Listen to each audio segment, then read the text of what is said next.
नमस्कार, आप देख रहे हैं अपना भारत 24 न्यूज़ और अपना भारत 24 न्यूज़ के लिए मैं आपके साथ आपका मित्र शरद द्विवेदी। हमारे खास कार्यक्रम जन जन की आवाज़ के खास एपिसोड में आज हमारे साथ उपस्थित रहेंगे लेखक कुलदीप साक्षी, जो अपने आप में खुद एक मनोवैज्ञानिक लेखक भी हैं और राया में स्थित है एक ओडीएम कॉलेज, वहाँ के प्राचार्य भी हैं और मोटिवेटर भी हैं। उन्हीं से हम प्रश्नों की श्रृंखला को आगे बढ़ाते हुए उन्हीं से हम बातचीत करेंगे।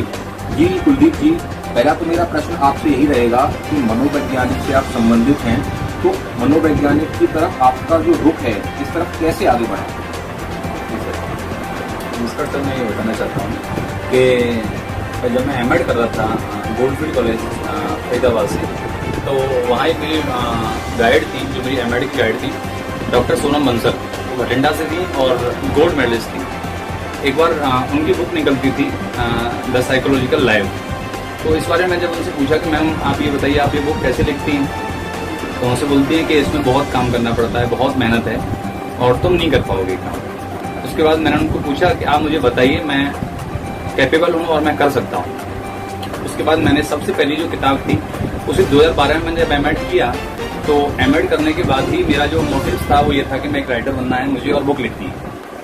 उसके बाद मैंने 2013 में सबसे पहला प्रयास किया। मैंने बहुत सारे पब्लिशरों के नंबर नेट से निकाले और मैंने उनसे कांटेक्ट करने का प्रयास किया। जब कांटेक्ट किया तो उन लोगों ने बोला कि हम लोग तो सिर्फ एक्सपीरियंस ऑथर्स को ही काम करने के लिए देते हैं, फ्रेशर के लिए नहीं देते। कहीं आपने बुक लिखी है क्या उसके लिए? लेकिन मैं तो फ्रेशर था। तो 2014 में 1 जनवरी 2014 को मेरी सबसे पहली जो बात हुई थी वो राखी प्रकाशन के जो निदेशक हैं डॉक्टर पीयूष भार्गव, जो आगरा में संजय प्लेस में उनका खुद का पब्लिशर है और उनके पिताजी बहुत बड़े मनोवैज्ञानिक भी हैं। तो उनसे मेरी बात हुई तो मैंने उनको बताया कि सर मैं बुक लिखना चाहता हूँ, और मैं अपनी क्वालिफिकेशन के बारे में उनको बताया। उन्होंने कहा कि ठीक है आप आ जाइए। और उन्होंने मुझे सबसे पहली बुक लिखने को दी थी सामाजिक परिप्रेक्ष्य में मनोविज्ञान। जो मेरी जो किताब पब्लिश हुई थी वो 2014 को दशहरा वाले दिन हुई थी। और उसके बाद से ही जो मेरी किताबों की श्रृंखलाएं थी, आज तक लगभग वर्तमान समय तक मैं विभिन्न प्रकाशकों के लिए, उसमें मुख्य रूप से राखी प्रकाशक हैं और आरएम प्रकाशन है जिसके निदेशक अंशु मंगल हैं, और अंजना प्रकाशन मंदिर जिनके जो निदेशक हैं वो डॉक्टर राहुल अग्रवाल जी हैं। मोस्टली मैं 3 पब्लिशरों के लिए भी काम करता हूं और लगभग वर्तमान समय तक 100 से अधिक पुस्तकों का लेखन मेरे द्वारा मनोवैज्ञानिक विषय का किया जा चुका है, जिसमें मोस्टली क्या है कि बीएड के लिए, एमएड के लिए, बीटीसी और 4 ईयर डीएलएड, और अभी एक नया कोर्स आने वाला है इंटीग्रेटेड 4 ईयर डीएलएड। इसमें भी मैंने लगभग 6 किताबों का अभी लेखन कार्य किया है, जो गोरखपुर यूनिवर्सिटी और आगरा यूनिवर्सिटी में और फैजाबाद यूनिवर्सिटी में जो डिग्री कॉलेज और विश्वविद्यालय में पढ़ाई है। अभी जैसे कि आपकी जो शिक्षा रही है उसके बारे में थोड़ा जानकारी देनी थी। सर मैं शिक्षा के बारे में यही बताऊंगा कि मैं ग्रामीण परिवेश में पढ़ा हुआ हूं और मेरा जो 10th और +2 ये दोनों ही ग्रामीण परिवेश में हुआ। और मेरा जो जीवन काल था इतना आर्थिक पिछड़ा हुआ ग्रामीण क्षेत्र, मैंने कभी ये सोचा भी नहीं था कि शायद मैं इस मुकाम तक पहुंच पाऊंगा। और उसके बाद मैंने जो बीएससी किया वो मथुरा में स्थित बीएसए कॉलेज से किया है। एमएससी मेरा जूलॉजी से भी बीएसए कॉलेज से ही है। उसके बाद मैंने डबल एमएससी किया है जो मेरा आरएसएस कॉलेज बलदेव से रहा। उसके बाद मेरा मन किया मैं बीएड करूं, बीएड मेरा चौधरी चरण सिंह यूनिवर्सिटी कैंपस से रहा। तो और मेरा MEd Maharshi Dayanand university campus Rohtak के affiliated college Goldfield college Ballabhgarh में जो स्थित है वहां से रहा। और मैंने एमबीए भी किया है ऑपरेशन मैनेजमेंट में, जो सिक्किम मणिपाल यूनिवर्सिटी से डिस्टेंस में किया। और वर्तमान में मैं अनाथ बच्चों में अजमेर विश्वविद्यालय से, भगवंत विश्वविद्यालय अजमेर से पीएचडी भी कर रहा हूं, जो मेरा अभी दिसंबर तक मेरा थीसिस अवार्ड भी हो जाएगा उसके लिए। और शिक्षा के क्षेत्र में बहुत उतार चढ़ाव भी आए हैं, जिनको मैंने अपने पारिवारिक स्थिति से, आर्थिक स्थिति से, मानसिक स्थिति से सामना करते हुए मैंने अपनी शिक्षा को पूर्ण किया है। और अभी जब मेरा पीएचडी कंप्लीट होता है, मुझे लग रहा है शायद जनवरी या फरवरी 2022 में मेरी डिग्री मुझे अवार्ड होगी। और उसके बाद मुझे मास्टर ऑफ डॉक्टरेट भी करना है। इसके लिए मैं डीयू में या फिर राजस्थान यूनिवर्सिटी में भी ट्राई कर रहा हूँ। और वो डिपेंड करता है कि मेरा जो टॉपिक है, थीसिस है पीएचडी का, उसके बिहाफ पे मेरा मास्टर ऑफ डॉक्टरेट में कहाँ नंबर आता है, उसके बाद मैं अपनी कंटिन्यू स्टडी करूंगा। कुलदीप जी, जैसे कि आप मतलब अभी पता चला कि आप साइकोलॉजी से संबंधित लेखक हैं जी। तो असल जिंदगी में साइकोलॉजी का क्या मतलब है, मतलब किस तरीके से रिलेटेड है असल जिंदगी से साइकोलॉजी? जी, इसके बारे में आपने बहुत ही अच्छा क्वेश्चन पूछा है। इसके लिए मैं आपको ये बता दूं कि मनोविज्ञान जो है वो हमारे जीवन में एक बहुत महत्वपूर्ण भूमिका निभाता है। जैसे आज का सबसे बड़ा अवसाद है कि हम लोग जितनी समस्याएं हैं, हम मोस्टली समस्याओं के पीछे भागते हैं, लेकिन वो समस्या की उपज क्या है, समस्या का उत्पत्ति कहाँ से हो रही है, इसके बारे में विचार नहीं करते। अगर प्रत्येक व्यक्ति ये सोचने लगे कि जो समस्या है उसको उत्पन्न कहाँ से हो रही है या उसकी उत्पत्ति कहाँ से हुई है, हम उस उत्पत्ति तक पहुंचेंगे तो हम समस्या का परमानेंटली समाधान कर सकते हैं। लेकिन आज का विषय क्या है कि हम लोग सोचते हैं कि जो आज की समस्या है वो आज खत्म हो जाए, कल के बारे में हम इस बारे में विचार नहीं करते। लेकिन मनोविज्ञान ये कहता है, मनोविज्ञान क्या है? मनोविज्ञान मन का विज्ञान है, और जो मन की स्थिति को जान सकता है, जो मन की परिस्थिति को समझ सकता है, वो व्यक्ति मनोवैज्ञानिक है। अब मनोविज्ञान का हमारे दैनिक जीवन में क्या महत्व है, इसके लिए मैं यही बताना चाहूंगा। जैसे हाई स्कूल इंटर के बच्चे हैं, अभी परीक्षा परिणाम आता है, कुछ बच्चे उसमें फेल हो जाते हैं तो कुछ तनाव के कारण सुसाइड भी कर लेते हैं।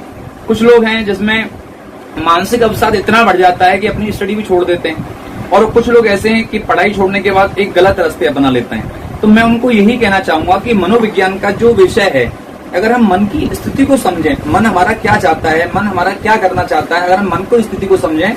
जैसे सबसे पहले मनोविज्ञान के बारे में ही मैं बताऊं कि पहले जो मनोविज्ञान थी वो मन का विज्ञान था, लेकिन जैसे जैसे मनोवैज्ञानिक आते गए उन्होंने कहा था कि मन जो है, मन तो अनंत है और मन की परिकल्पना नहीं कर सकते हम लोग। और दूसरा क्या है कि जो मन है, मन चंचल होता है, मन हमारे नियंत्रण में नहीं है। तो लोगों ने मन के विज्ञान को नेग्लेक्ट कर दिया, और इसको फिर लोगों ने क्या कहा कि जो मनोविज्ञान है उसको लोगों ने आत्मा का विज्ञान माना। लेकिन जैसे जैसे आत्मा का विज्ञान को आगे मनोवैज्ञानिकों ने पढ़ना प्रारंभ किया तो लोगों ने इस पर भी उंगली उठाना प्रारंभ कर दिया कि आत्मा तो अजर अमर है, ना तो आत्मा को किसी ने देखा, ना आत्मा जन्म लेती है, ना आत्मा मरण लेती है, तो फिर आत्माओं की स्टडी कैसे की जा सकती है? इसलिए लोगों ने उसको भी नेग्लेक्ट कर दिया। और वर्तमान में जो मनोविज्ञान है वो व्यवहार का विज्ञान है। जिस व्यक्ति का जैसा व्यवहार होगा, जिस व्यक्ति का जितना अच्छा व्यवहार होगा, उसके मन की स्थिति उतनी ही अच्छी रहेगी। और मैं यही कहना चाहूंगा कि अगर आपके पास समस्याएं हैं और आपके पास विपरीत परिस्थितियां हैं, आप आगे बढ़ना चाहते हैं, तो आप दुनिया की बातों को न सुनते हुए आप सिर्फ और सिर्फ अपने मन की सुनिए कि हमारा मन क्या कहता है। और आपका अगर खुद के मन पर नियंत्रण है तो आप एक सफल व्यक्ति बन सकते हैं, ऐसा मेरा वादा है।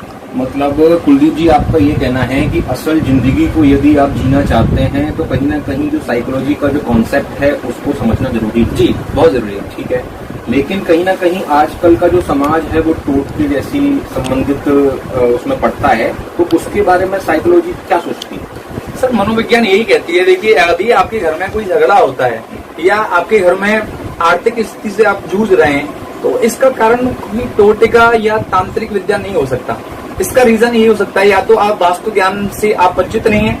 अगर हम वास्तु ज्ञान से परिचित नहीं है तो हम वास्तु ज्ञान से ही परिचित होना चाहिए। कभी कभी हमारे जो घरों की समस्याएं हैं वो वास्तु ज्ञान पर ही बहुत ज्यादा निर्भर रहती हैं। जैसे हमारे शयन कक्ष का उल्टा होना, जीने के नीचे भगवान जी का स्थान होना, या फिर हमारे जो सीढ़ियां हैं उनका सही स्थान न होना, इसके लिए अगर हम वास्तु ज्ञान का अध्ययन करें तो आज का जो समाज है, आज का जो समाज ज्योतिषी या तांत्रिकों की तरफ जा रहा है, उससे हम अपनी स्थितियों को बचा सकते हैं। तो आज की स्थिति इतनी हो गई है कि तांत्रिक विद्या ज्योतिषी इतना फैला हुआ है कि कितने परिवार नष्ट हो गए इन चीजों में। दूसरा क्या है, तांत्रिक और ज्योतिषी जो है वो किसी चीज का निश्चित इलाज नहीं है। उसके लिए हमें क्या करना पड़ेगा, मनोविज्ञान को समझना पड़ेगा, मन की स्थिति को समझना पड़ेगा।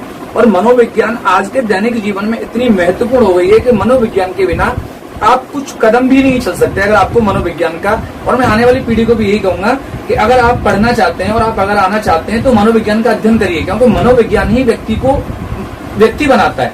अगर हम मनोविज्ञान का अध्ययन नहीं करते हैं तो हमें व्यक्तिता, इंसानियत, मानवता, ईगो, परम ईगो, सुपर ईगो, ईगो इदम, इसके बारे में कोई जानकारी नहीं होती। और जब हम जानकारी नहीं होती इन सब के बारे में तो हम गलत कदम उठाते हैं। और इसके लिए हमारे मनोविज्ञान का हमारे दैनिक जीवन में बहुत बड़ा महत्व है। इसलिए लोगों को मैं यही जागरूक करना चाहूंगा कि वो गलत दिशा में न जाकर के, तांत्रिक जोशी आदि चीजों को न जाकर के मनोविज्ञान का अध्ययन कराएं और आने वाली पीढ़ी मनोविज्ञान की महत्वपूर्णता को समझे। तो हम इन चीजों से दूर होकर के इन लोगों के जाल में फंसने से बच सकते हैं। और हमने इस साथ साथ में अपनी जो अध्ययन क्षमता है उसको भी आगे बढ़ा सकते हैं। कुलदीप जी का कहना यह है कि साइकोलॉजी कॉन्सेप्ट को पढ़ना आवश्यक है, जिससे कि इसके तहत की जो ज्योतिष विद्या है और जो तांत्रिक विद्या है उससे हम दूर रह सकें। लेकिन एक कहीं ना कहीं मेरा दूसरा प्रश्न ये रहेगा इसमें कि हम जो है अभी आज का एक ट्रेडिशन, ये मतलब एक प्रश्न चल रहा है कि नॉर्मल बच्चे ग्रेजुएशन करते हैं और क्या नाम है उसके बाद बच्चे ये मतलब एक क्लियर नहीं कर पाते हैं कि वो बीटीसी करें या बीटीसी या बीएड में अंतर क्या है ना। तो उसके बारे में आप मतलब लेखक हैं और साइकोलॉजी के अच्छे ज्ञाता हैं, तो उसके ऊपर भी थोड़ा प्रकाश डालने की कृपा है। मैं ये बताना चाहता हूँ, अभी जो राज्य शिक्षा नीति 2020 जो मोदी सरकार ने पारित की है उसमें ये क्लियर कर दिया है कि एक तो पहले क्या था कि जो विभिन्न यूनिवर्सिटी होती थी, जैसे आगरा यूनिवर्सिटी है, बरेली यूनिवर्सिटी है, फैजाबाद यूनिवर्सिटी है, गोरखपुर यूनिवर्सिटी है, उनमें बीएड बीटीसी इन सबका सिलेबस अलग अलग होता था। लेकिन 2020 शिक्षा नीतियां आई हैं उनमें कुछ चीजों में परिवर्तन किया गया है। एक तो एक समावेश एक पाठ्यक्रम रहेगा, जितने विश्वविद्यालय हैं उनमें मात्र और मात्र 25% ही पाठ्यक्रम बदलेगा और पूरा पाठ्यक्रम उन चीजों का सेम रहेगा। दूसरी चीज मैं और बीटीसी और बीएड का अगर प्रकाश डालूं तो उसके बारे में यही कहना चाहूंगा कि आज से अगर 2 साल पहले की बात करें तो बीएड के कंपेरिजन में बीटीसी अधिक महत्वपूर्ण थी, क्योंकि जो भी 2012 के बाद वैकेंसी आई हैं उत्तर प्रदेश सरकार ने जो निकाली है, जिसमें 69,000 भी रहा है, 68,500 भी रही है, 29,600 भी रही है, उसमें बीटीसी को अधिक महत्व मिला है कंपेरिजन टू बीएड। लेकिन अभी जो मोदी सरकार ने नीति पारित की है उसमें क्या है कि बीएड के लिए ऑप्शन ज्यादा है कंपेरिजन टू बीटीसी। पहले क्या था कि प्राइमरी में सिर्फ और सिर्फ बीटीसी वाले ही एप्लीकेबल कर सकते थे, बीएड वाले अप्लाई नहीं कर सकते थे। लेकिन अभी योगी सरकार ने ये फाइनल कर दिया है कि जो प्राइमरी शिक्षा है और जूनियर शिक्षा है उन दोनों में जो बीएड की वो बच्चे हैं वो भी उसमें जा सकते हैं। कहीं ना कहीं मतलब एक प्रश्न ये भी है कि शिक्षक बनने के लिए विद्यार्थी को संयम होना आवश्यक है। बिल्कुल आवश्यक है। ऐसा क्यों? दूसरा ये देखिए, मैं एक और फर्क इसमें बता देता हूँ अभी कि बीटीसी करने के बाद सिर्फ आपके पास एक ही स्पेस है, एक ही उद्देश्य है आपका बीटीसी करने के बाद, आप सरकारी टीचर बन सकते हैं। लेकिन यदि अगर आपने बीएड किया है तो बीएड करने के बाद आपके पास बहुत सारे ऑप्शन है। जैसे आप बीएड हैं तो आप पीजीटी फाइल कर सकते हैं, पीजीटी में बीएड मांगते हैं। उसके बाद हम नवोदय विद्यालय में वैकेंसी निकलती है, आश्रम पद्धति में वैकेंसी निकलती है और गेस्ट टीचर के लिए वैकेंसी निकलती है। बीटीसी करने वालों को गेस्ट टीचर के लिए नहीं लिया जा सकता।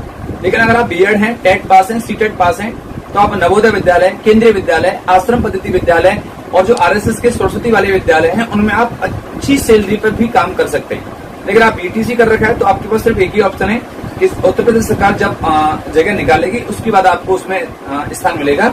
अदर देन आप किसी भी डिग्री कॉलेज में या फिर प्राइवेट स्कूल में बीटीसी करके आप नहीं पढ़ा सकते। रूल्स तो यही है, बाकी आप पढ़ा सकते हैं, वो डिपेंड करता है खुद की अपने आवृत्ति पर।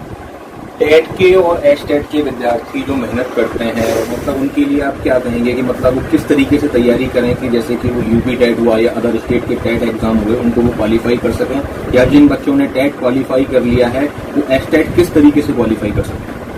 सर मैं बताना चाहूंगा, जो एसटेट है, एसटेट भी बोलते हैं सुपर टेट जी। सुपर टेट जब पहले हुआ था सबसे पहले तो इसमें 90 क्वेश्चन आते थे और वो लिखित क्वेश्चन होते थे। आई थिंक 150 क्वेश्चन थे सही। अभी जो क्वेश्चन आ रहे हैं सुपर टेट में, जैसे अभी 69 भर्ती में भी आया था, तो पूरा जो पेपर है वो वस्तुनिष्ठ पद्धति पर आधारित है। वस्तुनिष्ठ पद्धति पे आधारित है। उसमें क्या है कि बहुत सारे पेपरों को सम्मिलित किया गया है, इसमें हिंदी भी है, अंग्रेजी भी है और बहुत सारे विषय हैं। तो एक तो मैं यही कहूंगा कि अगर बच्चे को टेट पास करना है तो आज का जो टेट है, चाहे वो सी टेट है या सुपर टेट है या वो यूपी टेट है, आर टेट है या किसी अदर स्टेट का टेट है, उसमें सबसे ज्यादा जो प्रतिभाग है, सबसे ज्यादा स्थान है वो मनोविज्ञान को दिया हुआ है। क्योंकि 150 क्वेश्चन आते हैं, 150 क्वेश्चनों को 5 भागों में डिवाइड किया जाता है, जिसमें हिंदी भी होगी, अंग्रेजी भी होगी, संस्कृत भी होगी, आपका ईवीएस भी होगा और मनोविज्ञान भी होगा। लेकिन कहीं ना कहीं अगर हम उस पर प्रकाश डालते हैं तो पेपर में 60% क्वेश्चन ऐसे होते हैं सिर्फ और सिर्फ मनोविज्ञान की पेडागॉजी से संबंधित होते हैं। अगर बच्चे की मनोविज्ञान पर अच्छी पकड़ है, जैसे हिंदी के 30 क्वेश्चन आते हैं, तो 30 क्वेश्चनों में क्या है, 15 क्वेश्चन तो ऐसे होते हैं जिसका जवाब हम आसानी से दे सकते हैं, जैसे कि कौन सा रस है, इसमें कौन सी अलंकार है, कौन सा छंद है।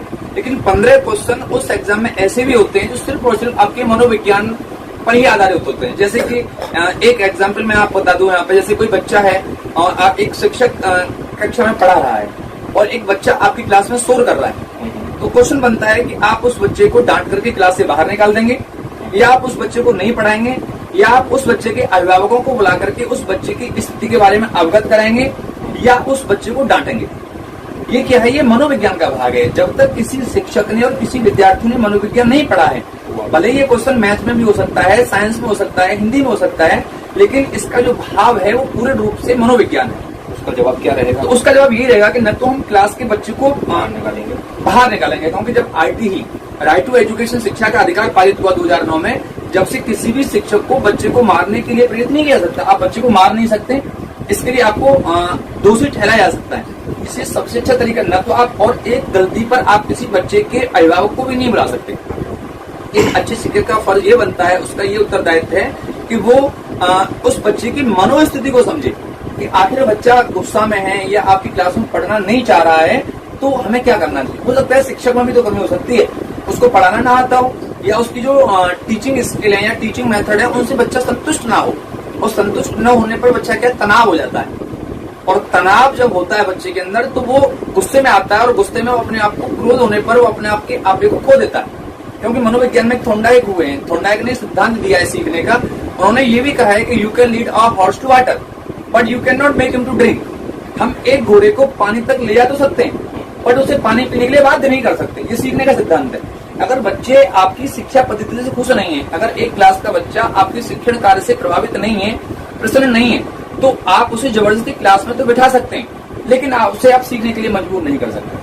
और जब वो क्लास में जबरदस्ती बैठेगा तो उसका मन नहीं लगेगा, और मन न लगने पर वो आपको क्रोध भी करेगा, क्लास से उठ के भी भागेगा।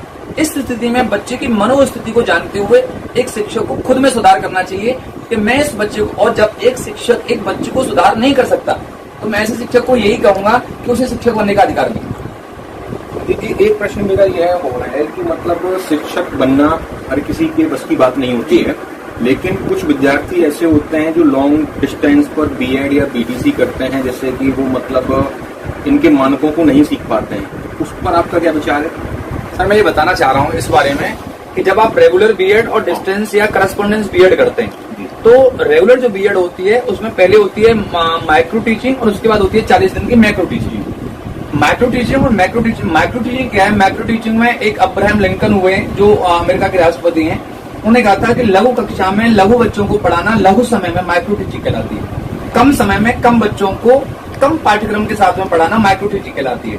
उसमें क्या है, एक क्लास में 7 बच्चे रहते हैं, 8 बच्चे रहते हैं, आपकी क्लास के बच्चे होंगे, आप उनके सामने पढ़ाएंगे। उसमें 2 चीजें होती हैं कि एक तो आप ब्लैक बोर्ड पे जैसे राइटिंग है आपका कैसे चलता है, और क्लास का जो हेजिटेशन है वो, और जो आपके क्वेश्चन पूछने के और करने की जो टेंडेंसी है वो माइक्रो टीचिंग में खत्म हो जाती है। और जब इस चीज को आप मैक्रो टीचिंग में जाते हैं तो आपकी मैक्रो टीचिंग है वो 40 दिन के लिए प्राथमिक विद्यालय में होती है, जूनियर विद्यालय में या प्राथमिक विद्यालय में 6 से लेकर के 8 तक में ट्रेनिंग दी जाती है 40 दिन की। तो वहाँ पे क्या है, आपको क्लास मिलेगी 25 बच्चों की, 20 बच्चों की, और वहाँ पे आपको पढ़ाने के सारे पेडागोगी पढ़ाई जाती है।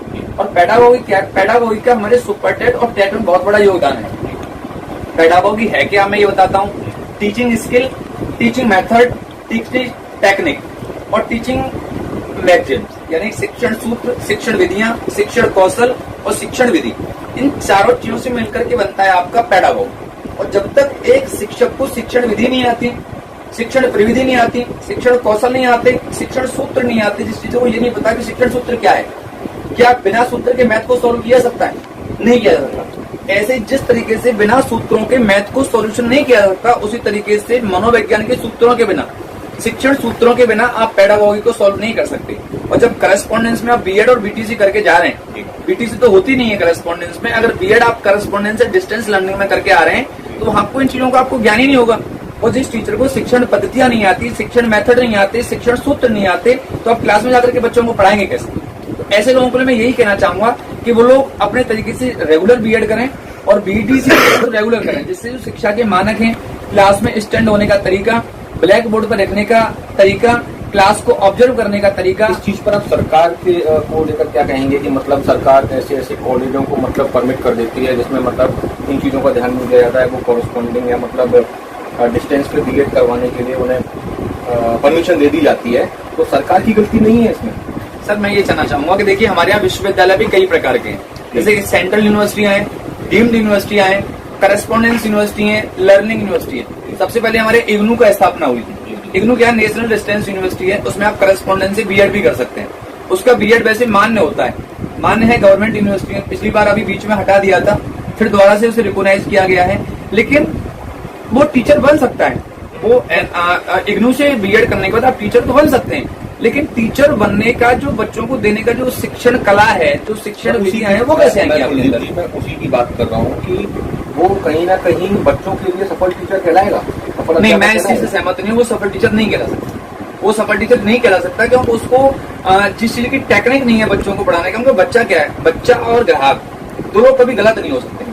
बच्चा बिल्कुल निर्दोष होता है। अगर क्लास में बच्चे को समझ में नहीं आ रहा है तो एक शिक्षक का ये फर्ज बनता है कि साम दाम दंड भेद उस बच्चे को उसे संतुष्ट करना है, और वो टीचर ही उसे संतुष्ट कर सकता है। जैसे शिक्षण सूत्र आते हैं, शिक्षण सूत्र में क्या है, जैसे ज्ञान से अज्ञानता की ओर, सरल से कठिन की ओर, सरल से विशिष्टता की ओर। अगर हम ज्ञान से, जब बच्चा पहली बार क्लास में आता है, हम उससे जब ऐसा कोई क्वेश्चन पूछते हैं जो बच्चे को नहीं आता, तो बच्चे को लगता है कि पता नहीं मैं कितने बड़े कोर्स में मैंने प्रवेश ले लिया, वो घबरा जाता है और वो क्लास छोड़ के चला जाता है। लेकिन हमें एक टीचर का फर्ज बनता है कि पहले वो ऐसे क्वेश्चनों करे बच्चे से, ऐसे प्रश्न करे बच्चों को आते हैं, प्रेरित करे, और उसके बाद धीरे धीरे ज्ञात से अज्ञात की ओर ले जाए। ये शिक्षण सूत्र हैं जो हमें रेगुलर बीएड में पढ़ने को मिलेंगे। अगर एक करस्पॉन्डेंस बीएड कोई करके आ रहा है, उसको जब ये सारी चीजें आती नहीं है, तो वह सफल शिक्षण बन ही नहीं सकता, वो अपनी क्लास को संतुष्ट नहीं कर सकता। दूसरा प्रश्न मेरा एक आपसे ये रहेगा कि आज के समय में बेरोजगारी अपनी चरम सीमा पर है, तो उसके ऊपर आप क्या कहेंगे? सर देखिए, मैं इस चीज के लिए दोनों ही चीजें हैं। एक तो पूरा उत्तर प्रदेश इससे ग्रसित हो रहा है कि हम पिछले 2 सालों में लॉकडाउन हम लोगों को दैनिक जीवन नहीं जीने दे रहा। तो कुछ तो बेरोजगारियां हैं, कुछ कंपनियां बंद हो गई हैं, जैसे कुछ कॉलेज भी हैं पिछले कभी 4 महीने से नहीं खुल रहे हैं। बच्चों की स्थिति बिगड़ती जा रही है, अध्यापकों का आर्थिक स्थिति बिगड़ती जा रही है, और उसके लिए बेरोजगारियां इतनी फैल रही हैं कि आज के समय में ये है हाल है कि पढ़े लिखे लोग भी घर बैठे हुए हैं, चाहे वो कोई एमएड है, चाहे बीएड है, या किसी ने टेट कर रखा है, या कोई एमबीए किया हुआ है।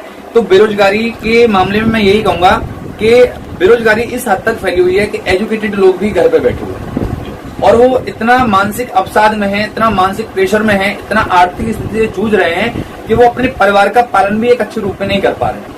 और ये स्थिति जब भी सामान्य हो सकती है जब उत्तर प्रदेश सरकार इस पर ध्यान दे कि हम इस लॉकडाउन को ध्यान में रखते हुए, अपने कोरोना समय को ध्यान में रखते हुए, कोरोना ऐसी महामारी को ध्यान में रखते हुए उत्तर प्रदेश की जनता को किस तरीके से बचाया जा सकता है, जो अपने दैनिक जीवन को अच्छे तरीके से चलाए जा सके, और अपनी बेरोजगारी को, जो बेरोजगारी फैल रही है, जो आजकल लोग सुसाइड कर रहे हैं, आग लगा रहे हैं, घर परिवार छोड़ के जा रहे हैं, घर घर में कलह स्टार्ट हो गई हैं, इस बेरोजगारी को कैसे समाप्त किया सकता है, इस पर एक बार उत्तर प्रदेश सरकार को विचार करना चाहिए। एक और प्रश्न रहेगा, जैसे कि आज के समय में सरकारी स्कूल हैं और दूसरा एक प्राइवेट सेक्टर के स्कूल हैं, जहां मतलब एक अच्छे टीचर्स रखे जाते हैं, मतलब काफी अच्छे तरीके से वो बच्चों को पढ़ाते भी हैं, लेकिन उनका जो सैलरी मानक है वो डिसाइडेड नहीं है, उनको कम सैलरी पर रख लिया जाता है, लेकिन वो बच्चों को बहुत अच्छा पढ़ा रहे हैं। एक गवर्नमेंट टीचर है, वो मतलब ना तो स्कूल जाता है और वो अपने ही मतलब किसी व्यक्ति को रख देता है, वो 5,000 रुपए स्कूल में पढ़ाने चला जाता है वो व्यक्ति, तो मतलब वहाँ एक सरकारी स्कूल में बच्चों को नहीं पढ़ाया जा रहा है।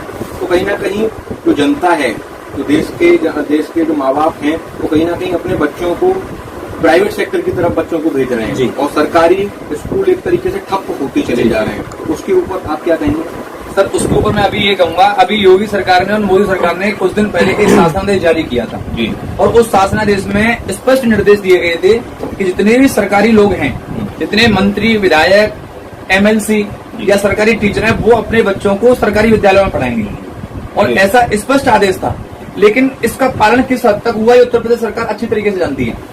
यानी कि आज तक की स्थिति ये है कि मुझे जहां तक लगता है कि जितने भी गवर्नमेंट ऑफिसर हैं या सरकारी अध्यापक हैं, वो अपने बच्चों को अच्छे से सेंट डोमिनिक्स और कॉन्वेंट विद्यालयों में पढ़ा रहे हैं। ठीक है, जब ये शासनादेश जारी किया गया तो इस शासनादेश पे कितनी कार्रवाई हुई, इस प्रकार से उस बात को उत्तर प्रदेश सरकार ने आज तक देखा क्यों नहीं। और मैं यही कहना चाहूंगा कि जब एक पढ़ा हुआ व्यक्ति, उत्तर प्रदेश सरकार ये कहती है कि हमें पढ़े लिखे योग्य उम्मीदवार नहीं मिल रहे हैं, उत्तर सरकार भी यही कहती है, केंद्र सरकार भी यही कहती है कि उत्तर प्रदेश में पढ़े लिखे लोग नहीं है, इसलिए बेरोजगारी फैल रही है। जब पढ़े लिखे लोग नहीं है तो पढ़े लिखे लोग इतने हैं कि आज की स्थिति भी है कि बीएड और बीटीसी की हुए कम से कम 16 लाख लोग टीचर आज भी वेटिंग में हैं। अगर आज 16 लाख वैकेंसियां निकल जाती हैं, उत्तर प्रदेश सरकार अगर 16 लाख टीचरों की वैकेंसी निकालती है, तो मुझे लगता है 16 लाख वैकेंसी फुल होने के बावजूद भी 2 से 3 लाख लोग ऐसे रह जाएंगे जो बीएड और बीटीसी टेट पास होंगे। तो बेरोजगारी तो फैल रही है। और फर्क अगर प्राइवेट और गवर्नमेंट स्कूलों का आता है अगर उत्तर प्रदेश सरकार ये कहती है कि गवर्नमेंट विद्यालयों की स्थिति को हमने सुधार दिया है, गवर्नमेंट विद्यालयों की स्थिति को हमने बहुत अच्छा बिगाड़ बना दिया है, ऐसे ऐसे विद्यालय हैं जिन विद्यालयों में 10 स्टूडेंटों का नामांकन नहीं है, 1 से लेकर के 5 तक 10 स्टूडेंट नहीं है, और 4 और 1 का रेशो रहता है, 1 प्रिंसिपल 4 टीचर, और अब तो शिक्षा मित्र भी रह रहे हैं। तो जब उस स्कूल में विद्यालय नहीं में बच्चे नहीं है, तो वहां पे फिर 52 हजार रुपए और ये 40 हजार रुपए सैलरी उन अध्यापकों को किस बात की दी जा रही है? और इतना भ्रष्ट तंत्र बना हुआ है, इस पर कोई बोलने को तैयार नहीं होता कि बीओ से लेकर के बीएसए तक, खंड शिक्षा अधिकारी तक, बीएसए तक सबका महीनादारी बना हुआ है। अगर बच्चे नहीं है विद्यालय में तो टीचर घर पे जा रहे हैं, 15-15 दिन 10-10 दिन का घर काट के आते हैं, और उसका जो बचता है, अगर 1500 रुपए की 1 दिन की सैलरी बनती है तो 10 दिन की सैलरी 15,000 रुपए होगी, और 15,000 5,000 रुपए रिश्वत किसी एबीएस या बीएसए साहब को दे दी जाए तो क्या फर्क पड़ता है अध्यापक को? और इस तरीके से गवर्नमेंट विद्यालयों की शिक्षा स्तर इतना गिरता जा रहा है कि आज गवर्नमेंट सरकार जब ये कहती है कि सरकारी विद्यालयों में पढ़ाई हो रही है, तो फिर वो सरकारी लोग अपने बच्चों को क्यों नहीं पढ़ा रहे सरकारी विद्यालयों में? उन्हें पढ़ाना चाहिए ना। और वहीं दूसरी ओर जो पढ़ा लिखा व्यक्ति है, जो अच्छा बीएड, एमएड और बीटीसी करके बैठा है और टेट, सुपर टेट भी करके बैठा है, वो 7,000 रुपए 6,000 रुपए देकर के किसी इंग्लिश मीडियम स्कूल में पढ़ा रहा है, और वहां पे इतनी अच्छी पढ़ाई हो रही है कि वो 6,000 का टीचर वहीं पे पढ़ा रहा है। तो सरकार की ये बात कहीं पछती नहीं है। एक तो सरकार कहती है कि मुझे योग्य उम्मीदवार नहीं मिलते, और दूसरा भी ये कहती है कि प्राइवेट जो सरकारी विद्यालय हैं उनकी स्थिति हम सुधार रहे हैं, और कहीं तो ऐसे विद्यालय हैं कि जहां यही नहीं पता कि विद्यालय कितने सालों से खुला नहीं है, विद्यालय में पानी भरे हुए हैं। तो सरकार जब इस स्थिति से परिचित जब होगी, जब पूरे नीचे से लेकर के ऊपर तक का सिस्टम पूरा बनेगा। और मैं लास्ट में यही कहूंगा कि सरकारी विद्यालयों की स्थिति जानने की अगर बात है तो शिक्षा के नाम पर 0/0 एक भी अक्षर की पढ़ाई सरकारी विद्यालय में नहीं होती।